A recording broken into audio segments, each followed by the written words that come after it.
Você está no podcast Conversa de Pai. Eu sou o Rodrigo Serafim e aqui nós trazemos convidados para falar sobre novas possibilidades, novos caminhos para a educação dos seus filhos ou dos seus alunos. Pais, mães, educadores, cuidadores. Estamos aqui com o grande pai do Pedro, psicólogo, mais de 30 anos de experiência em estresse pós-traumático. Caraca, 30 anos? Uau! Professor, escritor, Gastão Ribeiro. Obrigado, Gastão, por estar aqui com a gente. Prazer estar aqui com você, Rodrigo, podendo compartilhar, né, conhecimento, né?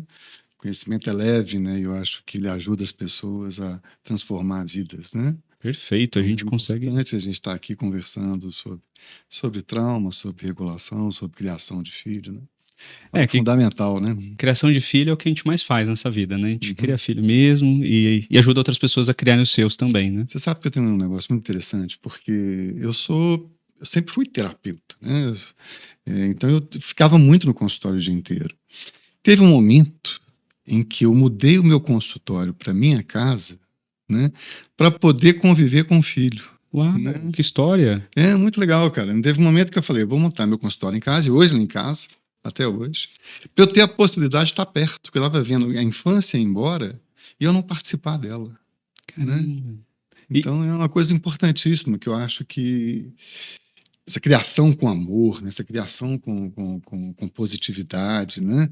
Diferenciada é fundamental na vida. Né? Não, e você sabe que isso sempre foi uma grande preocupação minha também, em como eu podia criar processos ou ambiente que eu estivesse próximo às minhas filhas, porque a minha vida ela é muito corrida, viajo muito, tenho muitas reuniões de trabalho, eu também tento ficar bastante em casa, mas eu tento sempre quando eu estou em casa privilegiar cada segundo que eu estou com ela. Então a gente brinca lá que eu me esforço muito para estar na hora do almoço, porque na hora do almoço, primeiro, eu almoço junto com elas, e segundo, eu consigo levar minha filha mais velha para a escola, que é para mim uma grande conquista, porque eu sempre sonhei em fazer isso. E, além disso, eu tenho um propósito. Meu propósito é poder pegar tudo aquilo que eu estou aprendendo e levar para as pessoas como uma forma de, seja um conhecimento, seja uma prática, ou seja, aqui, num podcast. E o seu? Transformar vidas, né? E qual que é o seu propósito? Cara, eu acho que a grande mudança que a gente pode fazer na vida, não tenho dúvida que é ter uma relação de amor, ter uma relação de mudança, tá? Eu tenho uma consciência tranquila com relação à minha parte, ao que eu faço nesse mundo, ao que eu faço nessa vida, né? Eu, desde o início da minha vida, eu sempre fui muito ligado a questões sociais, a ter uma função social na vida, né? Nessa coisa de fazer o bem faz bem, né? Não só para o outro, mas especialmente para a gente, né?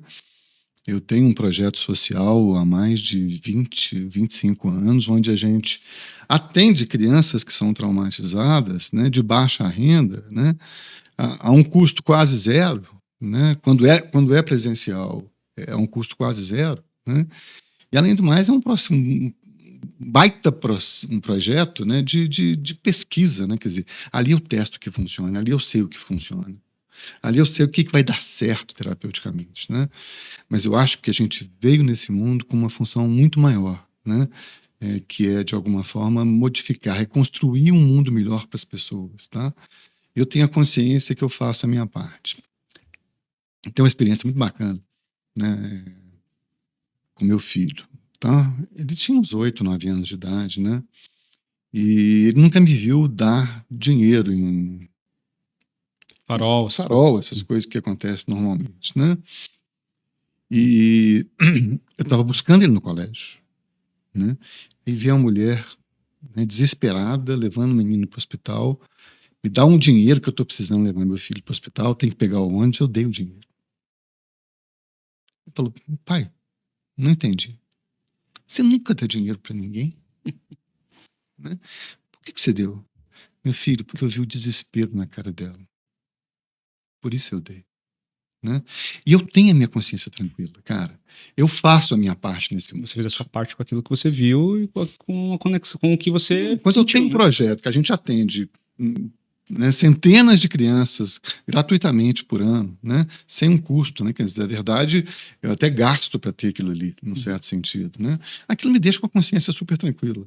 Tudo bem, um grão de areia no mundo, cara, mas eu faço a minha parte. Né? Eu acho que a grande mudança nesse país, ela não é política, né?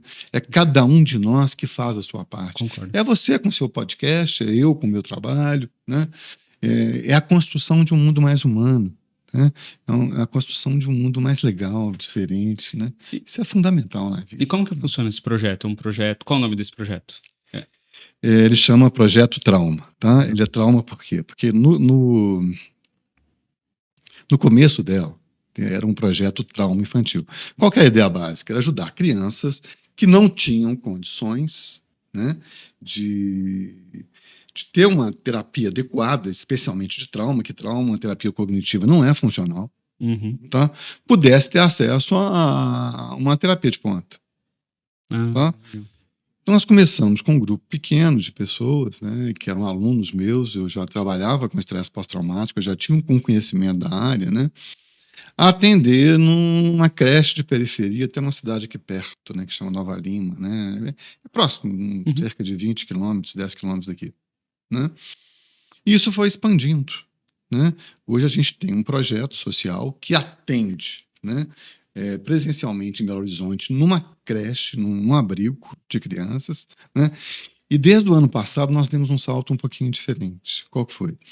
Nós transformamos esse projeto, que é então infantil, num projeto maior, online, onde eu pudesse atender mais e mais pessoas, né?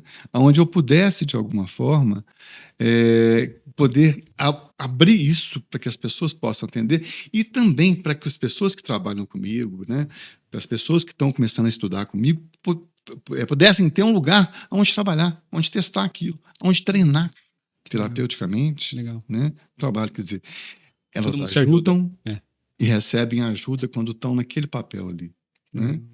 Então, basicamente, é uma grande corrente do bem. E Né? vocês fazem um trabalho de prevenção de trauma no projeto Trauma? Como que A gente funciona? faz tudo, cara. Tudo. Atendem de forma completa Né? essas famílias. Você tem protocolos para prevenção, você tem protocolos para terapia de trauma, você tem protocolos para terapias específicas, né? Então, o que a gente faz depende muito do que o cliente nos traz, né? A gente sabe hoje que, por exemplo, prevenção de trauma, né? O meu projeto social, o Projeto Trauma, ele também é um grande projeto de pesquisa. Ali eu sei o que funciona e o que não funciona. Ali eu testo todas as ferramentas que eu tenho. E aquilo que eu ensino, né, para as pessoas já foi testado exaustivamente, né, durante vários meses, às vezes anos, né, e a gente sabe que funciona. Há um tempo atrás eu recebi de um aluno um texto sobre janelas de reconsolidação de memória. O que seria isso? Um estudo neurocientífico falou que se você faz uma intervenção logo após um trauma, especialmente horas, com uma medicação específica, né, você conseguiria anular o efeito do trauma. Ele não se formaria como um trauma. Tá? Eu pensei, cara, eu tenho ferramentas que fazem isso de forma natural. Sem remédio. Sem medicação. Tá? Hoje que a gente chama de neuroterapia, né? Quer dizer, o que é a neuroterapia? São pequenas estimulações corporais que fazem o corpo produzir a química correta. Né? Se eu tenho raiva, se eu tenho trauma, se eu tenho apreensão, se eu tenho um gatilho traumático, são todos os circuitos de medo do meu cérebro. Né? O que para isso? Né? A gente sabe que para isso é amor, é ocitocina, ou o que a gente chama de uma beta-endorfina. Né? Então você tem estimulações hoje que fazem isso. Né? Eu comecei a pensar, cara, e se eu fizesse isso em termos de prevenção? Né? Olha que bacana você ter um projeto. Tá? Nós pegamos 2 turmas seria hoje segundo período, né? Antes do primeiro ano, né? Que mudou um pouquinho isso, né? E durante um ano nós entramos na sala todos os dias, ou nós, ou a Crescer especificamente, e a gente fazia uma pequena oração do coração. A gente pedia para as crianças colocar a mãozinha no coração e falar assim, meu coraçãozinho está limpando todos os sentimentos negativos, todo o medo, toda a raiva, todos os sentimentos ruins. Meu coraçãozinho está limpando tudo. 2 vezes por dia, as crecheiras faziam isso. Elas começaram a avacalhar, nós tivemos que fazer, né? Também, fomos lá, fizemos junto. E a outra sala do lado, não. E durante um ano, a gente testou essas crianças com testes cognitivos, com cardiofeedback, né? que é um biofeedback de coerência cardíaca, né? E com um diagnóstico específico que a gente chama de diagnóstico psicossensorial. Aí, no final de um ano, nós descobrimos uma coisa muito interessante, tá? Da sala que fez isso, né, todas as crianças aprenderam a ler. Todas as crianças passaram na melhor escola da região, tá? Nós estamos falando de baixa renda, ticket baixo, tá? Nós evitamos 70% de estresse pós-traumático. Eu não sei se você sabe qual que é o número de estresse pós-traumático Não de baixa sei, renda. me conta. 60%, cara. 60%? A cada 10 crianças, 6 sofrem estresse pós-traumático. Tá? Uau. E de cada 10 crianças, 2 são abusadas sexualmente. Nossa. É horroroso o número. Tá? Uau. E na outra sala que a gente não fez nada, tá? Nós fizemos os mesmos testes, tá? Quase nenhuma criança aprendeu a ler. Nenhuma criança passou no teste da escola, né? E a gente teve uma redução de 10% de estresse pós-traumático, né? A gente acha, inclusive, porque era uma sala do lado da outra, como se fosse uma contaminação energética, entendeu? Uhum. Alguma coisa eles receberam, né, do que a gente fazia. Pode ser até os próprios professores que fazem esse exercício, ou não faziam. Não faziam, né? Os professores dessa outra sala não faziam nada. Hoje fazem. Hoje fazem, mas no estudo não faziam nada. Não. Tá? Cara, o que você... O que você leva a crer isso? Isso é uma questão que eles aprenderam algo que eles não tinham, seja um caminho com relação a uma corpo, sentimento. Então, quando acontecia algo traumático, eles já sabiam, eles estavam bem com eles mesmos, então tinha uma autoestima diferente. Não sei. Como que você fala da prevenção? O que acontece? Isso. Por que aconteceu isso numa sala e na outra teve todo aquele cenário? O que essas crianças que fizeram, elas aprenderam ali no processo? Eu não tenho dúvida, é o seguinte, na verdade, o que a gente chama de neuroterapia, tá? Ou de intervenções quimicamente inteligentes, né? São intervenções, né, que fazem com que o cérebro produza a química correta para você estar em vago ventral. Tá. Entendeu? Perfeito. Né? E uma criança em vago ventral, o que ela vai fazer? Automaticamente, a criança está em neuroplasticidade plena, né? Em funcionamento pleno. Né? Então, automaticamente, ela vai fazer a prevenção de uma forma natural.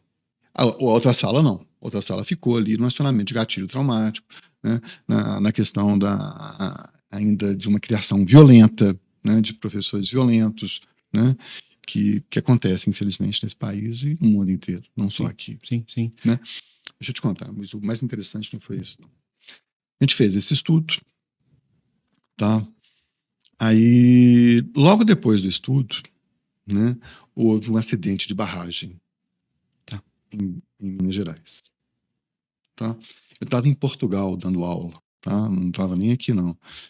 Eu tinha alguns cursos sendo dados em Portugal e o pessoal me ligou: Gastão, precisamos de você para fazer a prevenção de trauma, né, dessas crianças que passaram por a situação de sobrevivência, de quase morte. Tá? E muitas delas sem família, inclusive, né? Porque... Não, todas com família, né? Com família. Algumas perderam. Perderam, então, muitas né? perderam. Mas foi muito pouco. Foi pouco. Né? Foi diferente da outro acidente que teve. Onde... não é o acidente... Esse você tem 2 acidentes. Você está falando de um outro. Desculpa, achei que era Brumadinho. Não é o acidente Brumadinho. É o acidente Mariana. Mariana. Que foi, sim, foi tão devastante quanto, mas teve menor impacto. Muita sorte, que se aquilo fosse à noite, ninguém sobrevivia. Porque as pessoas estão dormindo. Tá? Uhum. As crianças viram aquele barro passando ali na portinha, cara. O que impressionava é o que elas falavam do cheiro, do barulho do barro. Eles me ligaram lá: Gastão, nós estamos precisando de você. Né? E eu tenho, né? Quando você tem um projeto, você tem uma equipe pronta para dar um trabalho de ajuda. Eu falei: não consigo, gente. Né?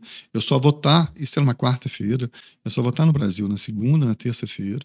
Vocês podem me esperar ou arrumar outra pessoa para fazer. Nós te esperamos. Eu acho que foi a melhor coisa que eles fizeram mesmo. Por quê? Eu já sabia o que eu ia fazer. Eu já sabia exatamente o que ia acontecer.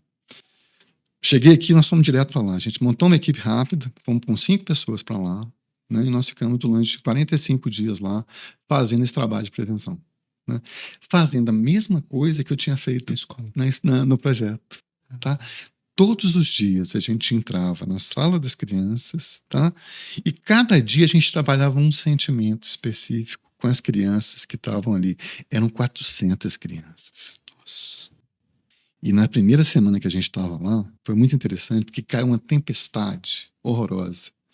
E a escola tinha um teto de zinco, daqueles de ferro, né? Sim. E foi um barulho horroroso, mas um barulho muito parecido com aquilo que elas, de alguma forma, viveram durante o evento devastador. Cara, não ficou nenhuma criança na sala. Foi um horror. Conter essas crianças foi muito difícil, né? E nós passamos, tá? Todos os dias, durante 5 dias na semana, fazendo isso durante 45 dias.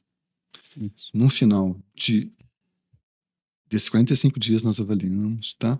Não foi mais legal, não. Caiu uma chuva parecida, igualzinho. Ninguém saiu da sala.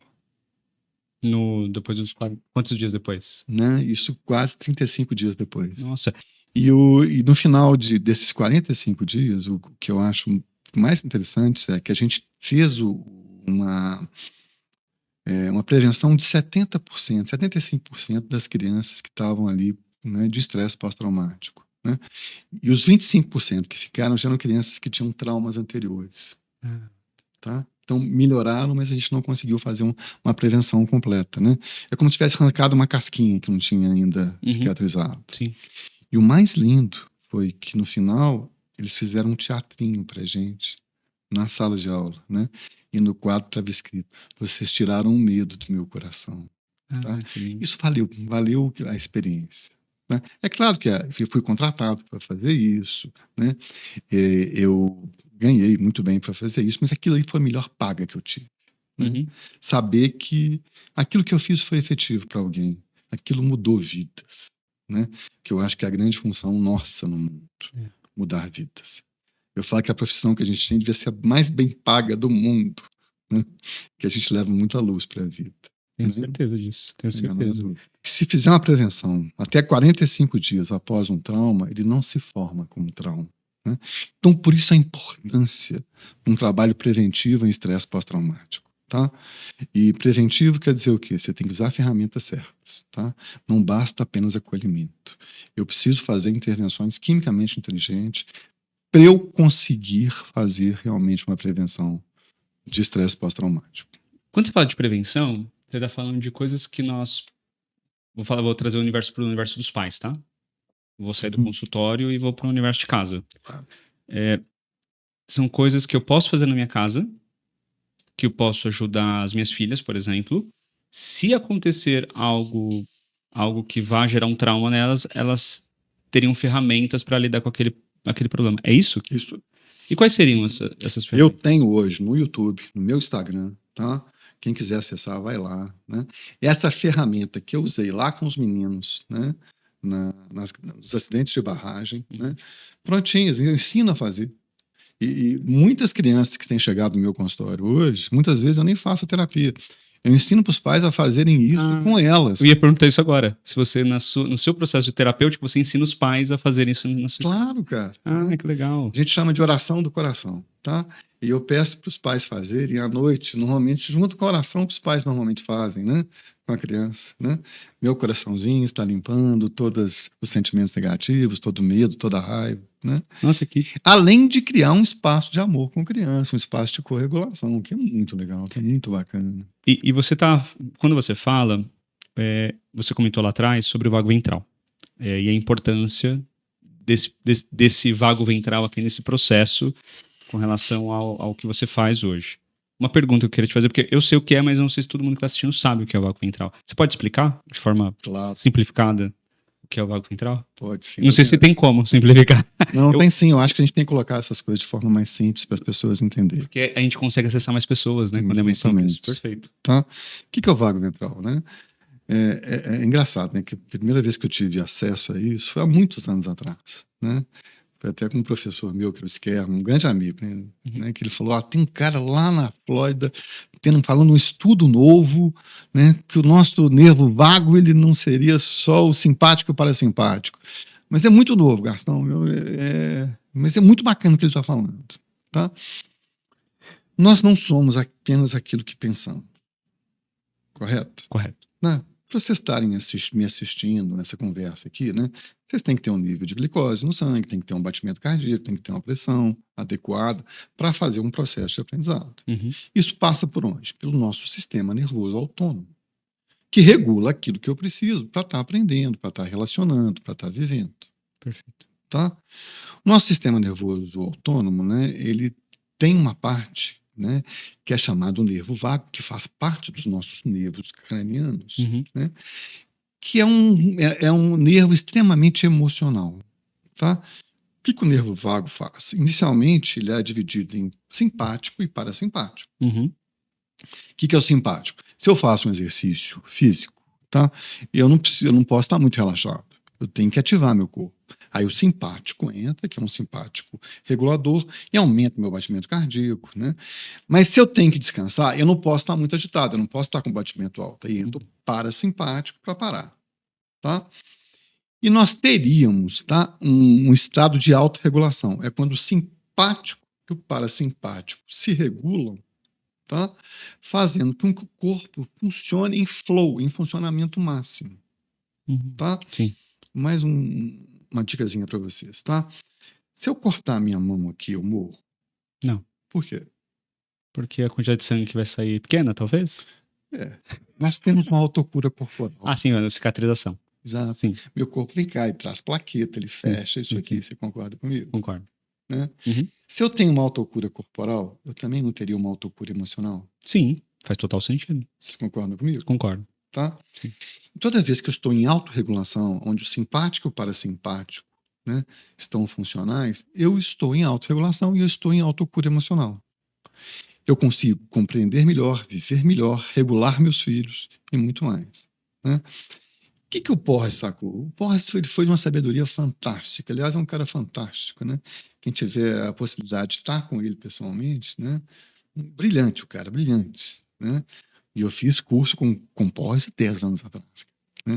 Ninguém falava de vago ventral ainda, a gente já estava estudando isso. Né? O que o Porres sacou? Cara, nós não somos só o simpático para simpático. Né? O que é esse estado de autorregulação? O que é esse estado de autocura emocional? O vago ventral. Vago ventral. Entendeu? Ele deu um nome àquilo que ninguém tinha dado ainda. Né? O que seria o vago ventral? Né? É justamente esse estado onde nós estamos autorregulados, onde o simpático e o parasimpático se regulam, colocando nós em um estado de flow. E nesse estado eu consigo aumentar a minha capacidade de percepção com o outro, eu consigo estar mais perto dos meus filhos, eu consigo estar em autorregulação e consigo corregular eles. Qual que é o grande problema de crianças traumatizadas e de pais traumatizados? É que eles perdem essa capacidade de autorregulação. Uhum.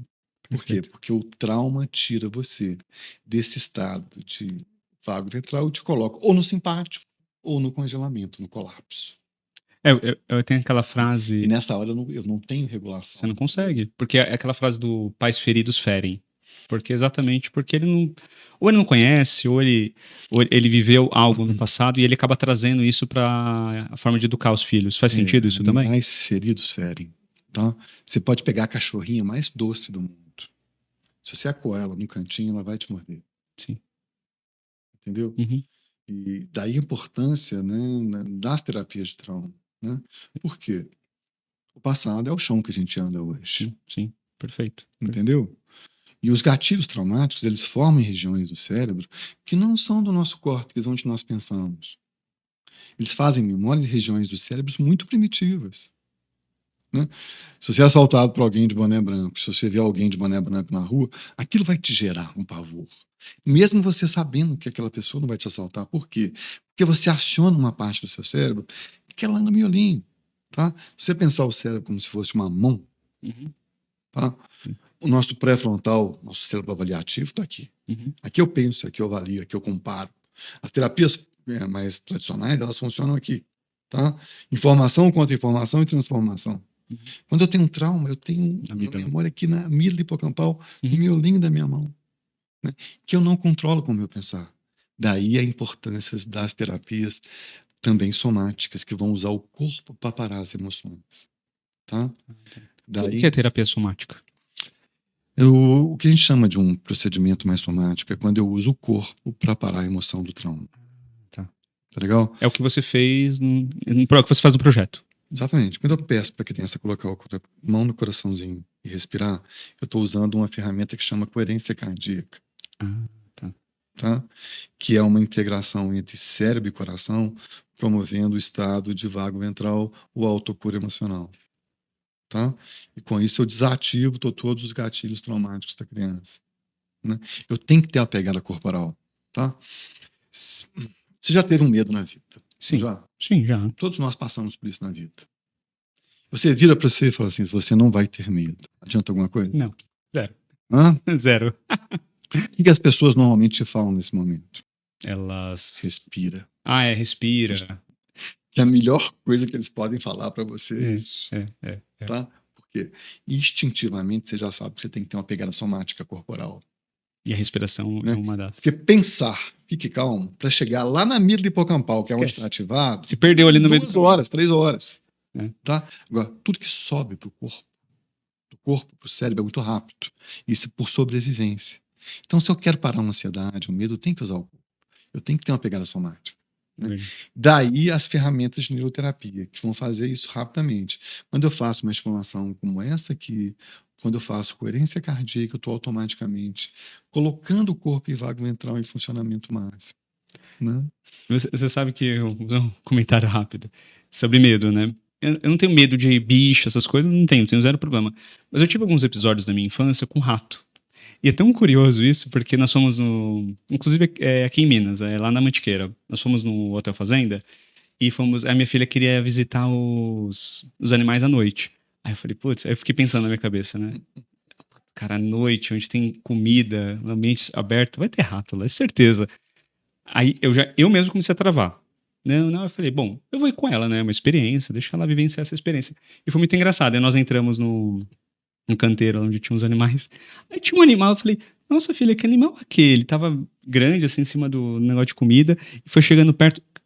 Assim, eu juro pra você, Gastão, nessa distância, onde eu estou, aqui. Cara, eu dei um pulo, foi totalmente. E assim, eu sempre tento não passar os meus medos pra minha filha, pra que ela não tenha medo, porque ali é uma coisa minha, é meu, não é dela. Então eu não preciso ficar passando isso pra ela, né?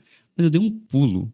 Eu peguei ela no colo na hora e saí correndo. Tipo, eu não falei pra ela nada, não mostrei, mas assim, foi uma coisa que me gerou a espinha, porque eu tava muito perto. Era um rato que tava de pé, ele tava levantadinho assim pra. Tava olhando, porque eu liguei a luz do celular, aí na hora que eu coloquei nele assim, o bichão olhou pra mim. Aí eu fiquei pensando, falei, cara, como foi instintivo meu. Peguei ela e saí correndo. Era um medo. E aí até foi curioso, porque teve um caso muito parecido, minha esposa tem algo parecido com aranha. E foi muito parecido. E eu vim, cheguei pro instrutor e falei, calma, você não pode ter medo, você não pode deixar ela com medo. Mas ao mesmo tempo eu fiquei lembrando do rato. Você perguntou, né, do medo, eu lembrei isso na minha cabeça agora. Porque é tão instintivo, eu acho que o nosso corpo faz sem nós pensarmos, porque tá tão lá no profundo, lá no... A gente tem uma estrutura chamada coping, né? Que é carregada filogeneticamente com a gente, né? Que são estruturas de funcionamento em momentos de sobrevivência. Ah, tá. Entendeu? Meu copinho ativou, então. Exatamente, você ativou, mas é claro que havia uma memória um pouquinho de medo, uma memória traumática, né? Não era uma sobrevivência, mas... Se fosse um coelho, talvez você não estaria correndo, né? Sim, eu achei que era o coelho, inclusive, tá? Por isso que eu cheguei perto. Tem rato que são enormes, né? Sim, era bem grande esse. Então, automaticamente você ativa isso, não tem jeito, né? Você entra em modo sobrevivência, tá? Aí o pensar não funciona. Não, esquece, eu só pensei numa coisa, pego e corro. Pego ela e Aí corro. você entra em fogo ou luta, né? Sim, Que também faz parte aí fugir. da estrutura de nervo vago. Eu só ficava pensando, meu Deus, ele vai vir correndo atrás de mim. E deixa eu fazer uma pergunta pra você sobre, você falou sobre regulação.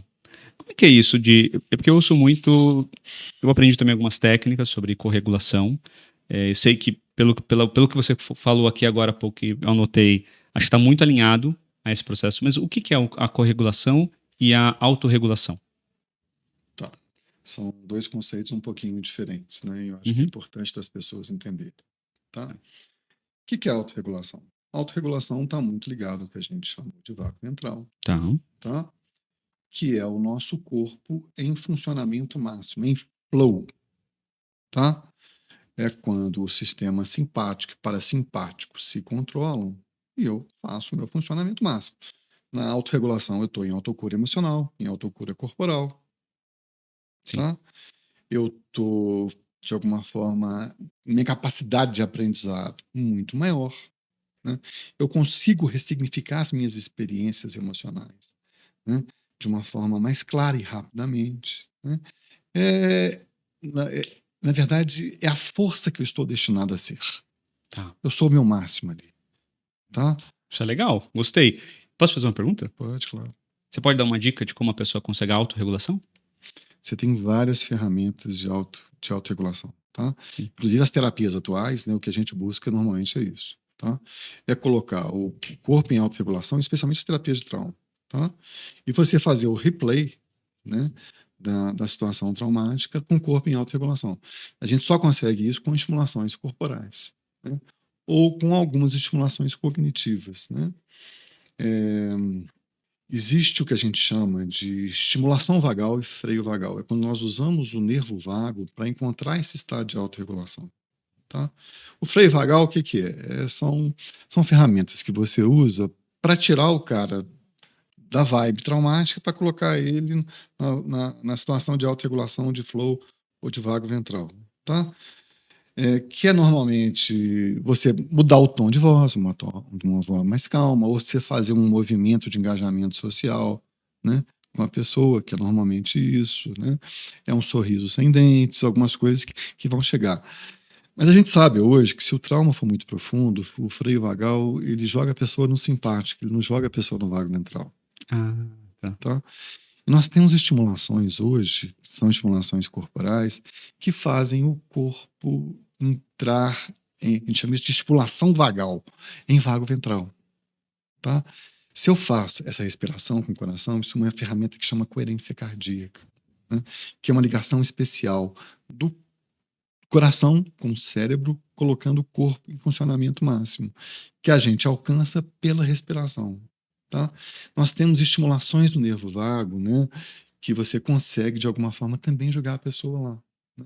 Quando você pega alguns pontos corporais, onde você vai estimular o nervo vago. Tem uma que é muito interessante, Rodrigo, que eu posso estar ensinando para vocês, Ah, me ensina. Tô doido pra né, aprender. que você pode, inclusive, fazer à noite. Eu faço isso muita noite antes de dormir, né? Por quê? Porque você coloca o seu corpo ali em vago ventral e você vai dormir mais rápido. É simplesmente você fazer isso aqui, olha. Você bota os 4 dedos aqui, você vai puxando até o ladinho bem devagar. O nosso corpo, ele tem um ritmo, um movimento. Você vai achando o ritmo e o movimento do corpo, pensando numa coisa muito legal como amor, compaixão, descanso, paz, e vai fazendo isso durante uns 3, 4, 5 minutos.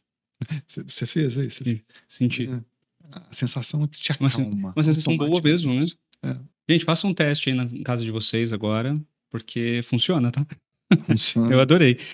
Tem pessoas que estão assistindo pelo Spotify, tá? Então, lá é só áudio. Então, pega os 4 dedos, coloca no meio da testa e vai puxando. Mas eu vou te dar uma dica muito mais profunda. Vai lá no YouTube e vê no YouTube acontecendo, porque é uma dica, adorei a dica. Eu fazia muito uma técnica de respiração que eu aprendi com a Priscila Xavier, que é uma respiração de puxar em 4 segundos, segurar em 4 segundos e soltar em 7 segundos.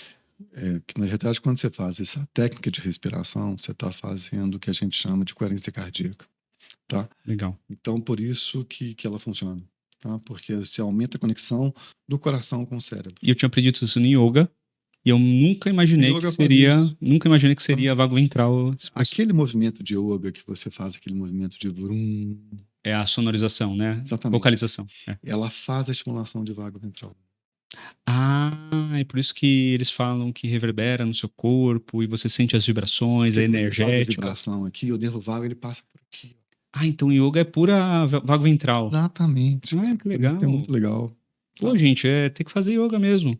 Né? Lá na escola Colegari, que é a escola que é o nosso projeto, meu e da Marina e do Thiago, estamos criando uma escola diferente lá em São Bernardo do Campo, em São Paulo. Olha que bacana. E nós teremos aula de yoga. Por que a gente fica pensando nisso? Porque o yoga ele funciona como um processo de regulação, ele ajuda no processo de regulação. Nossa, eu tenho várias dicas depois que eu vou te passar. Me manda, você pode então. usar na escola, né? Sabia que se você colocar um X no seu quadro negro, você aumenta 30% a capacidade de uma criança aprender? Um X? Né? Isso é ginástica cerebral, cara. Ah, é? Porque você conecta o cérebro da criança. Ah, que Né? curioso. Então, tem um monte de dicas bacanas que você pode Tá. estar usando Eu nesse vou fazer sentido. diferente. Eu vou te convidar para você ir lá nos visitar. E aí você passa uma manhã lá com a gente troca Vamos várias sim. ideias. Já está feito o convite, inclusive. E a corregulação? A gente falou da autorregulação, que eu acho que a autorregulação é mais nós buscando esse processo. A corregulação acho que deve ser diferente, né? É diferente. Corregulação, né? Embora tenha uma relação íntima com a autorregulação, né? Porque quanto mais autorregulado eu estou, mais eu consigo a corregulação, Concordo. tá? Uhum. É algo diferente. Né? Uhum. Antes de nós sermos humanos, nós somos mamíferos, tá? Sim. E mamíferos vivem em grupo, funcionam em grupo, tá? Se você for num curral à noite, vaca dorme encostada em vaca, cachorro dorme encostado em cachorro, né? Daí a ideia da cama compartilhada ser algo muito interessante, não só em termos do afeto, né, mas de buscar as nossas raízes mamíferas, cara. Caramba, que louco isso. Né? Nós precisamos, né? Eu lembro muito que meu menino sempre ia muito para a cama, né? Minha mulher achava ruim, eu acho que ele ia sempre pro meu canto. Que todo mundo se espreme e eles fazem assim, né? Né? E a gente se espreme na cama e as Né? crianças pegam o E eu espaço sempre inteiro. achei uma delícia Eu aquilo. também, eu adoro. Eu sempre acordava com o pé na minha cara, assim, mas. Joelhada na costela. Exato, mas né, só de ter o calorzinho ali próprio já é. Mas É por muito bom. quê? É de estrutura mamífera. Tá? Nós aprendemos que nós, de alguma forma, sobrevivemos em bando, em conjunto, em comunidade. Né? Isso é muito interessante pensar. Né? O que é a corregulação? Eu preciso do outro para me regular, como se fosse um espelho. Ah, espelho. Tá. Entendeu? Uhum. Tá? O que é corregular uma criança? É quando você afetivamente, de alguma forma, mostra para ela a proteção que ela precisa para estar bem, para se sentir bem. Tá? A grande diferença é que isso não passa por falar por ela que eu te amo. Né? A gente sabe hoje que qualquer processo de corregulação, ela passa por aquilo que a gente chama de neurocepção. Pela percepção além daquilo que nós pensamos e falamos. Nós não somos apenas aquilo que pensamos e falamos. Nós temos um sistema nervoso autônomo, né, que faz parte do nervo vago, que avalia as pessoas antes da gente pensar ou conversar com elas. Uhum. Tá? Por isso, uma criança chega perto de você. Estava andando na rua antes de ontem. Cara, eu caminho sempre, eu faço muito exercício físico, eu curto. E nesse caso específico, eu estava em um lugar que eu nunca fui. Eu estava andando, uma criança com o pai, de repente a criança larga o pai e vem me abraçar. De repente? É. Aí eu abracei ela. Né? Aí eu olhei, cara, era um autistazinho. Né? Uhum. Aí depois eu abracei, o pai fez desculpar, eu falei, não se desculpe. Uhum. Né? Eu percebi e foi um afeto caloroso que eu dei ali. Né? Uhum. Depois que ela foi embora, eu fiquei pensando, por que essa criança chegou em mim?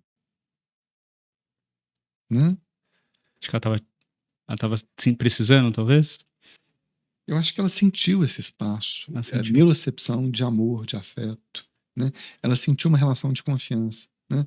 Isso não passa por aquilo que a gente pensa. Não é falar te amo para a criança, é você estar regulado emocionalmente para que o outro possa se regular. Tá? Então, daí a importância de uma terapia do trauma. Pais traumatizados não entram em vago mental. Se eu não tenho vago mental, eu perco a minha capacidade de comunicação no outro nível com a minha criança. A criança nunca vai entrar no vago mental. Não. Ela não vai saber esse caminho. Não. Ela vai ficar sempre no apego inseguro. Né? Então é importantíssimo, né? Isso não passa, né? Isso passa por neurocepção. O que é neurocepção? A percepção que eu tenho além daquilo que de alguma forma eu vejo. É a percepção do meu feedback corporal que é mediada pelo meu nervo vago e pelo vago ventral. Quanto mais em flow, em vago ventral, em autorregulação eu estou, mais eu aumento a minha percepção. Tá? Vocês já viram como que criança gosta de criança? Demais. Né? Se tiver um ambiente, tá? Você pega essa menininha, neném, de 8 meses, que ela já está com o córtex frontal direito funcionando. Uhum. Tá? Se tiver 3 adultos e uma criança, ela vai olhar para a criança. Você sabe por que isso acontece? Não sei. Não? Curiosidade, não. Me conte. Né? Porque ela precisa se regular. Ah, ela vai buscar na criança essa regulação. Né? Você é homem, você deve saber o que eu estou falando. né? Você chega em casa depois de uma festa, sua esposa vira para você e fala assim, você viu o vestido da fulana de tal? Aí você vai falar, que vestido? Fulana de tal. Qual É como vestido? digital. Boa, perfeito. É isso mesmo. Ou quando ela chega em casa, Uhum. o que você achou? Você fala, meu Deus, eu tenho que achar alguma coisa. Se eu não achar nada, vai falar que eu não tô olhando pra ela. É perfeito, boa. Né? Mas por que elas fazem isso? Né? Nós também fazemos, mas de uma outra forma. É isso que a gente fala de fazer. É porque é regulatório, entendeu? Aquele outro regula ela, aquele vestido, aquela situação, aquele outro regula. E a criança precisa do outro para se regular. Aí nós temos uma pandemia, cara. Né? Nós aprendemos que nós sobrevivemos em grupo. Nós aprendemos que nós somos fortes em grupo. E de repente, não De pode fazer repente grupo. o mundo fala assim, cara, não se aproxima que vocês vão morrer. Uau. Como é que fica isso no cérebro de uma criança de 3, 4, 5 anos? É muito louco. Foi Né? assim, pra nós já foi Os difícil, imagina pra criança. consultórios de criança estão lotados de criança. É mesmo. Né? Eu acho que muito do que a gente tem desse boom de TEA, né, desse autismo, se deve à não corregulação que essas crianças tiveram durante a pandemia. Nossa, eu já tinha ouvido falar isso, mas de outra forma, mas eu concordo com você. Né? Faltou regulação. Então, o que é a corregulação? É justamente essa comunicação que se faz. E os pais, né, Gastão, totalmente desequilibrados, com medo da própria vida, de não sobreviverem. Nossa, você tá falando que eu tô viajando, tá? Esse tema. O Mia Couto, não sei se você conhece, um escritor Não. americano. Cara, esse cara vocês têm que conhecer, ele é muito bacana. Né? Ele fala que rir junto é a melhor língua que se pode ter. Né? E que a gente perde a capacidade de rir junto quando a gente começa a pensar. Mais ou menos isso que ele fala. Tá? E esse rir junto, né, é o que a gente chama de neurocepção, essa comunicação, essa corregulação, que não passa por dizer eu te amo, passa por sentir, né, que você está seguro e que eu te amo. Perfeito. Né? Então são coisas muito diferentes e muito legais de se pensar.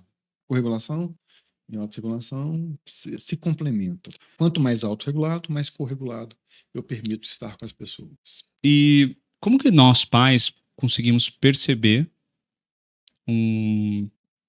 talvez um estresse traumático que está acontecendo com os meus filhos? Tem algum sinal, tem algo que a gente tenha que observar de forma específica, que você, na sua experiência aí, tem aí como ensinamento, como dica também, mais uma dica. Te pedindo. Tem, tá? Eu acho que todo pai que, de alguma forma, sentiu que a criança... Eu falo muito para os pais o seguinte, criança é trem no trilho. Se está tudo bem, ela está no trilho ali, funcional, andando. Se saiu do trilho, tem algo errado, tá? E, normalmente, uma criança manifesta as dificuldades emocionais nos comportamentos, Ah, sim. tá? Uma criança só consegue falar que está triste ou ter abstração de que está sentindo algo errado só com 9, 10 anos de idade. É quando o cérebro consegue fazer essa percepção, tá? Abaixo disso, a criança ela apresenta os sinais através de comportamento, tá? Que comportamento? Um excesso de agressividade, tá? Uma disfunção escolar específica. Agora tem que olhar também, porque as escolas também andam muito disfuncionais, né? As escolas ainda não entenderam, de alguma forma, essa nova prática de amor que tem que ser feita com as crianças, né? Essa nova prática de positividade que tem que ser feita com as crianças. Né? Às vezes uma escola disfuncional, ela cria na criança sintomas, inclusive, traumáticos. O que seria uma escola disfuncional na sua ótica? É uma escola que não funciona a partir de uma educação mais positiva, né? É uma escola que não escuta a criança, é uma escola que não enxerga a criança. Né? É uma escola que, de alguma forma, está muito ligada ao conteúdo, à capacidade, né? Sem estar ligada à amorosidade que se precisa ter numa relação de educação. Né? O cérebro, né? Quanto mais amor ele tem, mais ele fixa o conhecimento. Entendeu? Você é capaz de, quando você pensa num professor da sua infância, você vai lembrar de 2 professores. O que você teve medo, o que você teve amor. Né? Dos professores amorosos e aqueles que foram um pavor da sua vida. Tá? Um professor que trabalha com positividade, ele vai fixar o conhecimento. Né? Nós temos um conceito muito interessante que eu falo que o trauma é a memória de longuíssima duração que não se apaga com o tempo. Né? Pode passar 50 anos que você se lembra daquilo com detalhes absolutos. Lembra mesmo, concordo. Né? Mas por quê? Né? pelos hormônios que são gerados naquele momento. Quanto mais medo, quanto mais raiva, né? Quanto mais ódio, quanto mais eu acionar aquela sensação de congelamento, mais aquela memória se fixa. Uma memória se torna de longuíssima duração por duas razões: por amor ou por ódio, por medo, por raiva. Professores amorosos são capazes de ensinar muito mais que um professor, né, de alguma forma, que não seja amoroso. E mais, né, eu vou te ser muito sincero, eu acho que a escola hoje ela está num grande impasse. Tá? Eu acho que as escolas hoje elas não sabem para onde que elas estão indo. Né? Por quê? Você tem hoje um excesso de informação vindo por vários meios, pela internet, pelo seu próprio celular. Né? Você tem um oráculo, que é o Google, que te mostra que você não pode mais mentir para ninguém. Uhum. Tá? E, na verdade, o ensino tradicional está extremamente desinteressante para essas crianças. Ela tem que passar por uma grande reformulação. Ela tem que criar novos paradigmas. E um dos caminhos que tem que ser seguido, não tem a menor dúvida, que é uma educação positiva. Né? De se entender o comportamento da criança, de ver o que a criança está falando, dela se comprometer, né, com o problema de uma sala, de uma criança. Né? Não só mandar para o terapeuta resolver. Sim. Perfeito. Entendeu? Toma, ou devolve, né, a batata crente para a família, toma, é seu, procura fulano de tal, né, medica essa criança. Né? Tem um estudo americano que fala que 70% das crianças que foram medicadas na década passada não deveriam ser medicadas. 70%? Meu Deus. Né? Isso é uma loucura, cara. Né? Então, acho que tem esse impasse. Né? Acho que a escola vai ter que se recriar. Como? Né? O pessoal vai ter que ir para São Bernardo descobrir.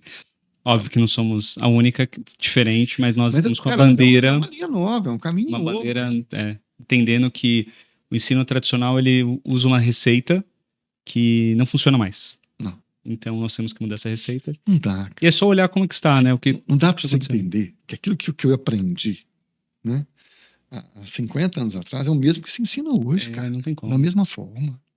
E a forma de aprender, o que aprende. Você falou algo que para mim aqui ecoou sobre o professor mais amoroso e o professor que mais dava medo. Que a gente vai lembrar. Cara, impressionante. Gente, façam um teste. Ou não façam, se isso for gerar algum tipo de gatilho. Porque na minha cabeça aqui já vieram dois professores. Um que eu adorava, que era o professor de geografia. Eu adoro geografia. E influenciado por ele. E um professor que eu tinha medo. Só de ele entrar na sala me arrepiava de medo de ciência. Cara, eu lembro dele, lembro da cara dele, lembro ele falando. E agora eu não consigo me lembrar de mais nenhum outro professor. Cara, impressionante isso. Impressionante. O que é a nossa cabeça, né, Gastão? Para você. Toda vez que você, de alguma forma, se conectar com essas emoções, existe uma estimulação que a gente faz aqui, ó, de 10 vezes no ponto karatê, que ela elimina um pouco dessa sensação ruim do professor negativo. Ah, é? Tá? Gastão, você deu várias dicas aqui, hein? A gente vai ter que fazer um playbook só de dicas. Adorei. Gastão, a gente vai chegando no final do podcast. Cara, que mensagem linda que você entregou aqui pra gente. Adorei a oração do coração. Sigam lá o Gastão para vocês fazerem na casa de vocês. Mas antes de você deixar os seus contatos aqui, como as pessoas te acham, duas perguntinhas que eu faço para todo mundo que vem no podcast. Primeira pergunta é: se você pudesse mudar algo no mundo, no seu mundo, o mundo que você conhece, que você tem acesso, o que seria essa mudança? Qual seria? Eu não tenho dúvida. Eu acho que é menos capacidade, menos conteúdo e mais amor. Cara, é bom. Faz bem ser do bem, faz bem você ter algo que, de alguma forma, modifica a vida das pessoas, cara. Né? Perfeito. Eu acho que essa é a grande moeda da vida. Quando você viu lá uma peça de teatro que você comentou, de Mariana, que as crianças escreveram, que vocês ajudaram a tratar... Vocês tiraram o medo do meu coração. Vocês tiraram o medo do meu coração. Eu acho que isso é o que você falou, não tem preço. Não. Porque vocês foram transformadores. Eu tenho certeza que vocês ajudarão essas crianças no futuro. E não só essas crianças, mas todas as crianças que elas tiverem relação. Você tem um conceito que é epigenia, tá? Sim. Que é a capacidade que o nosso cérebro tem de mudar o nosso DNA, nossas formações. E a gente sabe hoje que os traumas, eles passam em termos transgeracionais, tá? Aquilo que nós temos a história do mundo dentro de nós, a verdade é essa. Sim. Tá? Essa criança que foi ajudada lá em Mariana, né? Ela vai impedir que isso passe para gerações posteriores. Nossa, demais isso. esse trabalho que a gente faz, que eu faço, que vocês fazem, nós estamos construindo um mundo melhor Estamos, para os nossos filhos, concordo. né? Isso é muito legal de se pensar, cara. E é o amor sendo uma das grandes centros aí de tudo. Adorei. Muito bom. Porque terapia, eu falo que amor, né, a intervenção amorosa feita com amor é igual uma tatuagem na alma. Vai ficar para sempre, cara. Fica pra sempre. A do medo também. É do medo também. Esse é o problema. Né? Só que no medo hoje você tem terapias de trauma que resolvem isso. Né? Muito bom. E, Gastão, o que é família pra você? Cara, família é tudo, cara. Né? Eu sou um cara muito família, né? Então, para mim, minha raiz é onde que eu vivo, é onde que eu respiro, né? E é engraçado que eu sempre fui o pai referência dos amigos, tá? Dos meus filhos, né? Até hoje os caras me procuram, né? Os caras velhos, os caras não estão com problema, vão lá no meu consultório, né? Então, eu acho que família é amor, família é aconchego, família é proteção, família é se cuidar, né? Família é a raiz de tudo, né, cara? Então, Onde regulamos e somos corregulados. tudo, não tem jeito, né? Muito bom. Também acho. Família pra mim. Família pra mim, sabe o que é? Eu nunca falei aqui, vou falar pela primeira vez, Marina. O que é família pra mim? Eu nunca falei, né? Família pra mim é sonho. Sempre foi o meu maior sonho. Então, pra mim, é sonho que eu vivo. E todas as vezes que eu estou com elas, que são 3 mulheres, né? Minhas 2 filhas e minha esposa. Além de eu me sentir muito bem, porque elas me fazem me sentir bem. Imagina, né? Sou super paparicado, né? Além disso, eu estou num ambiente ali que eu sinto. Você falou da cama compartilhada, da questão do mamífero. Eu sinto quando eu estou com elas que tudo é possível, que como é gostoso sonhar, como é bom estar ali com elas a cada segundo. E por isso que eu priorizo e tento, quando eu posso, sempre estar ali presente. E seja qualquer pedacinho de oportunidade que eu vou ter, eu estarei lá e estarei lá com qualidade. É um tempo de qualidade. Gastão, muito obrigado pelo bate-papo, pela sua aula. Cara, você deu uma aula, eu notei coisa pra caramba, fiz mapa mental na sua aula. Olha que loucura aqui, ó. Depois eu vou mandar pra você minhas anotações aqui. Depois você me manda as outras dicas pra escola. Vou te cobrar disso aí. Adorei isso, né, sua ideia. Muito obrigado mesmo. Como as pessoas te acham nas redes sociais? No meu Instagram, Gasta Ribeiro, tá? Vocês me encontram no meu Facebook também, no Gastão Ribeiro. Né? E no YouTube também? Gato Ribeiro? No YouTube também, Gastão Ribeiro. Tem um canal de YouTube com várias dicas, inclusive, vários exercícios. Né? Eu vou procurar, vou postar lá no meu Instagram, Né? vou postar suas dicas. E mesmo, né? A gente tem hoje uma coisa muito legal falando de mamíferos, falando de corregulação, né? Nós criamos uma comunidade, né, de informações sobre terapia chamada Comunidades do Bem, tá? Onde a gente está trazendo as maiores novidades com relação à terapia, a estresse pós-traumático, a esse vago ventral, essa relação diferente com o mundo. E como que eu faço para fazer parte dessa comunidade? Eu já quero. Né? Oi? Eu já quero fazer parte. Não, basta você se inserir lá, porque na verdade é uma comunidade onde você tem trilhas de conhecimento, sacou? Então você vai lá, estou precisando de fazer isso, né? Eu vou ali e aprendo. Né? Eu tenho um paciente com depressão, eu vou ali e aprendo como fazer. Né? Que legal. Então é uma grande comunidade de informação, de troca, né? Do qual o projeto também faz parte. O projeto tá lá dentro? Tá. Que né? legal. Lá que as pessoas aprendem a trabalhar, a fazer. Levar projeto trauma lá para a escola. Então, obrigado, Gastão. Obrigado pelo seu tempo. Obrigado você que ficou até o final aí do episódio. Quero lembrar da Escola Colegária, uma escola que tem um olhar para a criança, que tem professores e também todo o corpo profissional amorosos. Né? O Gastão falou aqui de respeito, de amor. É o que nós privilegiamos lá, é o que nós temos como prioridade dentro da escola, onde todos têm um respeito e entendem que cada criança é uma criança, na sua individualidade. São ouvidas e nós ajudamos no processo de aprendizado, fazendo com que elas vivam cada experiência de forma profunda, intensa, seja uma conexão com a natureza, musicalização, yoga, que a gente falou aqui, e várias outras práticas. Obrigado você. Coloca lá o coraçãozinho no Spotify, no YouTube, para você receber sempre a novidade de um novo episódio, uma vez por semana. Obrigado. Tchau, tchau.